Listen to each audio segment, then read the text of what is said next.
24 घंटे पहले ही हमने आपको ये बताया था कि अमेरिका इजराइल मिलकर ईरान पर सबसे बड़ा हमला करेगा और उस खबर पर अब मुहर लगाई है ईरान से आई हुई तस्वीरों ने। आपको बता दें, देखिए किस तरह से लगातार ईरान से तस्वीरें सामने आ रही है और इसी के बीच ईरान के एक दो नहीं बल्कि कई तेल डिपो और रिफाइनरियों पर यहां बीती रात जमकर हमले हुए। इसके साथ साथ ईरान पर हमलों की बड़ी पिक्चर रिलीज हो गई,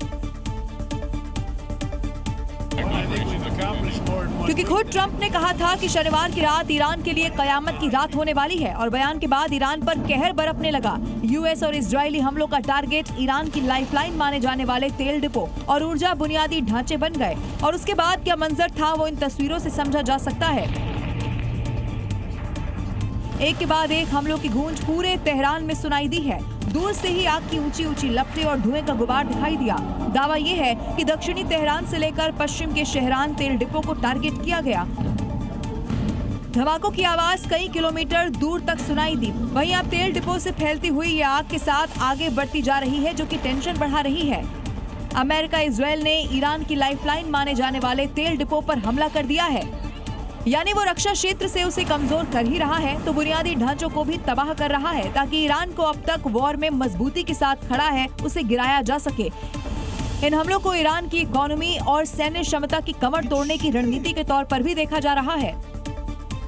इजरायली सेना ने हमलों की जिम्मेदारी लेते हुए ये दावा कर दिया है कि उन्होंने उस ईंधन भंडारण केंद्र को निशाना बनाया जिनका उपयोग ईरानी सशस्त्र बल कर रहे थे। पिछले 9 दिनों से जारी संघर्ष में ये पहली बार है जब ईरान के एनर्जी इंफ्रास्ट्रक्चर को निशाना बनाया गया। तो इजराइल की सेना ने शनिवार की रात पहली बार ईरान के तेल भंडार केंद्र को निशाना बनाया। 5 केंद्रों में भीषण बमबारी के बाद आप देखिए तेहरान के आसमान में काला धुआं छाया हुआ और इस कारण धूप जमीन तक नहीं पहुंच पा रही थी। दिन में ही रात जैसा नजारा यहां देखने को मिल रहा है और तेहरान के लोगों का कहना है कि हवा में कुछ जलने की गंध आ रही है। आसमान पूरा काला हो गया है। घर की दीवारों को देखिए, काली की मोटी परत चढ़ गई है और हर तरफ सन्नाटा है। तेल के जलने के बाद आसमान में धुएं की परत इतनी मोटी हो गई है कि सूर्य की रोशनी जमीन पर नहीं आ पा रही है। दिन में रात की जैसा नजारा दिखाई दे रहा है। आसमान ही नहीं बल्कि जमीन पर भी काले की परत बिछी हुई है। देखिए ये शख्स जूते से मारकर कैसे दिखाई दे रहा है। सड़कों पर लग रहा है कि राख बिछी हुई है। तेल और राख की वजह से चलना मुश्किल हो गया है। सफेद रंग की कार काली पड़ गई है। देखिए छूने भर से ही हाथ पर कालिक लग जाती है। अब इस कार को देख लीजिए, इसका भी वही हाल है। इजराइल के हमले के बाद तेहरान धुआं हो गया है। शनिवार रात को हुए हमले के बाद तेहरान की हवा में जहर घुल चुकी है। लोगों का यहाँ सांस लेना मुश्किल हो गया है। इसी बीच जंग से जुड़ी एक बड़ी खबर सामने आ रही है, जहां पर ईरान पर आप देखिए किस तरह से लगातार इजराइल अपने हमले तेज करते जा रहा है। शाहीन शहर पर हमले की जानकारी सामने आई है। हमले के बाद यहां अफरा तफरी मचती हुई नजर आई है। इन तस्वीरों को आप देखिए, जंग से जुड़ी हुई ये बड़ी ब्रेकिंग इस वक्त आपको दिखा रहे हैं। ये तस्वीरें इस बात की बानगी है कि ये हमला कितना बड़ा था।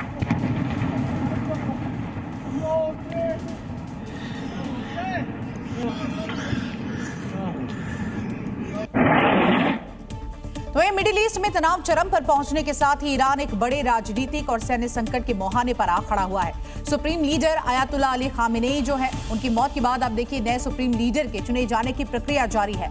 हालांकि अमेरिका और इजराइल ने ईरान को अब तक की सबसे बड़ी चेतावनी दी है और कहा है कि जो सुप्रीम लीडर बनेगा वो उसके निशाने पर होगा। दरअसल ईरान के मौलवियों के नए लीडर की मांग के बीच अमेरिकी राष्ट्रपति ट्रंप ने ईरान को चेतावनी देते हुए कहा है कि ईरान अभी भी नहीं ठहरा तो उसे इसके गंभीर परिणाम भुगतने होंगे। ईरान में कई जाने माने मौलवियों ने यूएस इजरायली हमलों में अयातुल्ला अली खामेनेई की हत्या के 1 हफ्ते के बाद नए सुप्रीम लीडर के जल्द चुनाव की मांग कर दी है, ताकि मुश्किल हालात का डटकर सामना किया जा सके। अब इस रेस में Ayatollah Ali Reza Arafi, Ayatollah Sayyid Mojtaba Khamenei Israel को इनके जीवित होने की आशंका है और Ayatollah Mohammad Mehdi Mir Bagheri भी शामिल हैं। के अलावा और भी कई नाम चर्चा में हैं। लेकिन अमेरिका की धमकी के बीच युद्ध जारी रखते हुए सुप्रीम लीडर का चुनाव करना ईरान के लिए आसान नहीं होगा।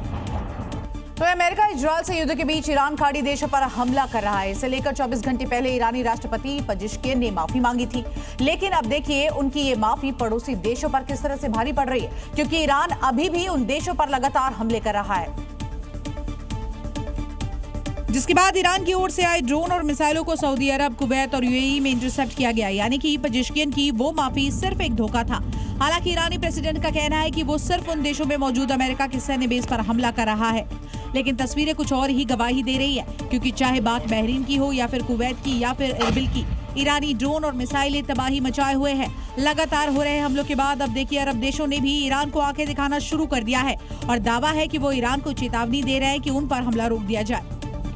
हालांकि ईरानी प्रेसिडेंट ने एक बार फिर से कहा है कि वो पड़ोसी देशों पर हमला नहीं कर रहा है, बल्कि इजरायल अमेरिका धोखे से अरब देशों को एक दूसरे के खिलाफ खड़े कर रहे हैं। क्या सच है क्या झूठ, ये अपने अपने दावे हैं, लेकिन ये जंग अब मिडिल ईस्ट में तेजी से फैल रही है। और देखिए ईरान युद्ध के 9वें दिन हो गए हैं, घातक हथियारों से यहां बमबारी हो रही है, दोनों ओर से ताबड़तोड़। आप देखिए किस तरह से लगातार हथियार छोड़े जा रहे हैं। अमेरिका इजरायल का बड़ा दावा है कि ईरान घुटनों पर आ गया है, पूरी तरह से तबाह हो गया है, लेकिन ईरान का कहना है कि वो झुकेगा नहीं, खून की आखिरी बूंद तक ये लड़ाई जारी रहेगी। और वो अमेरिका इजरायल की धमकियों से डरने वाला नहीं है। ईरानी सेना का कहना है कि जब तक अमेरिका मिडिल ईस्ट से चला नहीं जाएगा तब तक जंग जारी रहेगी।